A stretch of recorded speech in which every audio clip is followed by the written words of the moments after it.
Hello guys, welcome back. Today, we're diving into the comments Sophie Cunningham made after being asked about Justine Pissott, because I think there are a few interesting details that tell us a lot about how the Indiana Fever locker room may have viewed the entire situation. I've mentioned this before when talking about Stephanie White.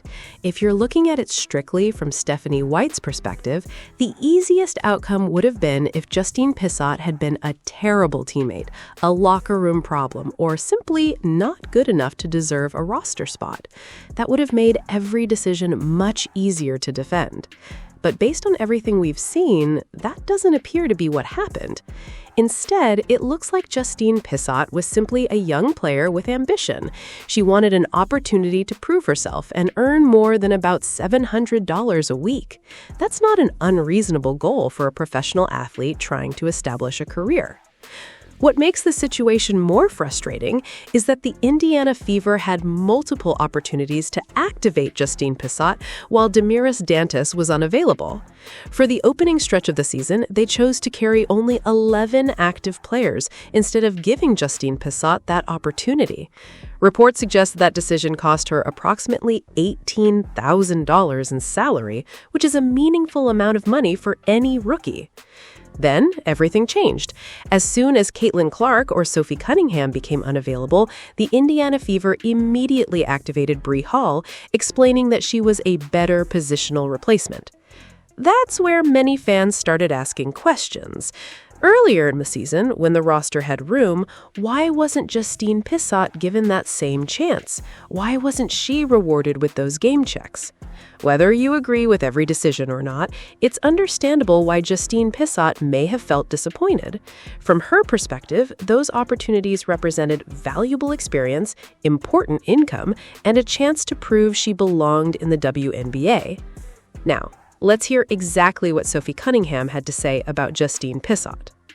Justine got obviously an opportunity with the Aces, and she had a good debut yesterday. Just what did you think of her getting that opportunity? I'm so proud of her, man. Like, she can shoot the heck out of the ball, and I think any team is lucky to have her. Anyone that has a stretch four that can shoot, I mean, that's a huge position in the W, and so I think that she showed her potential of what she can do from the three-point line, and so, we spent quite a few months with her, and so we're just proud to see her be successful and have a team really embrace her. Justine Pissott's journey has quickly become one of the most talked about roster stories surrounding the Indiana Fever, and now that she's with the Las Vegas Aces, a lot of people are looking back and asking whether Indiana made a major mistake. The moment she arrived in Las Vegas, it felt different. You could immediately see the way Justine Pissott was interacting with her new teammates. The chemistry looked natural. The energy looked genuine. This wasn't a player trying to force herself into a new locker room. The Aces welcomed her from day one, and that stood out to a lot of fans. Watching those interactions, it was obvious the players genuinely enjoyed having her around. They celebrated with her, talked with her, and made her feel like she belonged. That's an important detail, because this was never about Justine Pissott being a bad teammate or someone who didn't fit inside a locker room. If anything, the opposite appears true. The Aces have embraced her, and now she has an opportunity to prove herself on a championship-level organization. Meanwhile, many Fever fans can't help but wonder why things never worked out in Indiana. Because, let's be honest, players with the size and shooting ability that Justine Pissott possesses don't exactly grow on trees. A stretch forward who can knock down perimeter shots is one of the most valuable role players in today's WNBA. Every team wants one. Indiana certainly could have used one. That's why seeing her immediately receive an opportunity elsewhere has only intensified the criticism surrounding the Fever's front office. And it's not just fans asking questions anymore. The entire situation has become one of the biggest talking points surrounding the franchise. Now, Sophie Cunningham has always been known as someone who speaks her mind. She isn't the type of player who carefully avoids controversy or chooses every word with extreme caution. When Sophie Cunningham says something, people listen because she's earned a reputation for being honest. Whether people agree with her or not, she's rarely someone who hides how she feels. Looking at this entire situation, you can take away one clear conclusion. The Las Vegas Aces have embraced Justine Pissott. They're giving her confidence. They're giving her opportunity. And perhaps most importantly, they're giving her belief. That's something many people feel she never truly received from the Indiana Fever. Think about it. When Justine Pissott entered training camp, she almost certainly believed she had a legitimate opportunity to earn a roster spot. That's what every rookie believes. That's what every young player works toward. Nobody enters camp expecting to fail. Nobody spends years preparing for professional basketball believing the decision has already been made before practices even begin. Players compete because they believe they have a chance. But what happens if that chance never actually exists? That's where many fans believe Indiana failed. If the front office already knew they weren't going to keep her on the active roster, then what exactly was the purpose of putting her through that process? Veteran players recognize these situations. Teammates notice. They understand when someone is fighting for a roster spot. They also understand when someone realistically never had a chance, and that can become incredibly discouraging. Instead of being upset that Justine Pissott left, perhaps some Fever players were simply happy she finally found a place where she'd actually receive an opportunity. Because regardless of what anyone thinks about her current skill set, she now has a team willing to invest in her development. One argument people constantly make is that Indiana needed defensive help, so why let her go? That's a fair question, but the reality is much more complicated. Justine Pissott still has areas defensively that need improvement. Then again, so does almost everyone on the Indiana Fever roster. No team has perfect defenders across every position. Aaliyah Boston remains one of Indiana's stronger defenders, but even she isn't viewed as an elite shutdown defender every single possession. Raven Johnson plays with tremendous intensity, but can sometimes become overly aggressive. Caitlin Clark has faced criticism for struggling to consistently stay in front of quicker guards. Lexi Hull continues working to improve certain defensive situations. Kelsey Mitchell battles every possession, but often gives up size against bigger guards. Monique Billings occasionally arrives late on defensive rotations. Maisha Hines-Allen brings experience, but isn't known for explosive vertical athleticism. KK Timpson has tremendous shot-blocking ability, yet she's still developing her off-ball defensive awareness.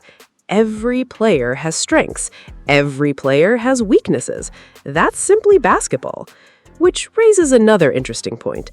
If you have an athletic player standing 6'4" with an incredible wingspan and significant physical tools, shouldn't coaching play a major role in maximizing that potential? Good coaching isn't just about drawing up offensive plays. It's about player development. It's about identifying weaknesses and helping athletes improve those areas. If someone possesses elite physical gifts but never develops defensively, fans naturally begin wondering whether more could have been done. That's a conversation surrounding coaching as much as it is surrounding the individual player. Another interesting aspect of this story has been social media. Some observers noticed there wasn't much public reaction from Indiana Fever players following Justine Pissott's debut with the Aces. Maybe that means nothing. Maybe players simply don't regularly congratulate former teammates. Professional sports move quickly. Everyone focuses on their own team. Still, fans noticed. Normally, when players leave organizations, there's often some kind of farewell message. Sometimes it's appreciation for the franchise. Sometimes it's gratitude for teammates. Sometimes it's simply thanking fans. In this case, everything felt unusually quiet. Whether that's meaningful or completely coincidental is something everyone will interpret differently. One thing many fans continue discussing, however, is Indiana's developmental approach. The Fever held Justine Pissott's rights while keeping her on a developmental contract. Essentially, they controlled her future without providing significant opportunities to play. That strategy may have made sense internally, but now the Las Vegas Aces have shown another path. They gave her a real opportunity. If she succeeds, other organizations around the WNBA may begin looking more aggressively at developmental players sitting on other rosters. That could completely change how teams manage those contracts moving forward. From Justine Pissott's perspective, it's understandable why she would feel this new opportunity represents a fresh start. Many athletes just want a chance, not promises, not future possibilities, an actual opportunity. If another franchise immediately believes in your potential, that's naturally going to feel encouraging. Meanwhile, Indiana continued making other roster decisions. When Grace Van Sloten received opportunities, many fans questioned why Justine Pissott remained waiting. The organization clearly invested heavily in Grace Van Sloten, reportedly committing significant money to bring her into the program. Perhaps they believed Grace Van Sloten better fit their long-term plans. Only the front office truly knows. But from the outside, those decisions became increasingly difficult for fans to understand. The same questions surrounded Shatori Walker-Kimbrough. Why bring her in? Why move on later? Those roster moves added even more confusion because they created the impression that many decisions had already been finalized before training camp competition truly unfolded. Instead of allowing every player to earn their place through performance, some fans believed the final roster had effectively been decided long before preseason concluded. Whether that's completely accurate or not, perception matters, and right now, the perception isn't helping Indiana. Meanwhile, Justine Pissott has something perhaps even more valuable than immediate playing time. She has confidence. She has belief from a respected organization. She has teammates supporting her. She has coaches willing to invest in her future. That's exactly what every young professional hopes to find after entering the league. Nobody knows exactly how her career will develop from here. Maybe she becomes an important rotation player. Maybe she grows into a reliable stretch forward capable of contributing on both ends of the floor. Or maybe she simply proves she belonged in the WNBA all along. Either way, this story is far from over. If Justine Pissott begins producing meaningful minutes for the Las Vegas Aces, the questions surrounding the Indiana Fever front office will only become louder. Because every successful performance will remind fans that Indiana once had that opportunity themselves. And whether fair or unfair, that's the reality the Fever now have to live with.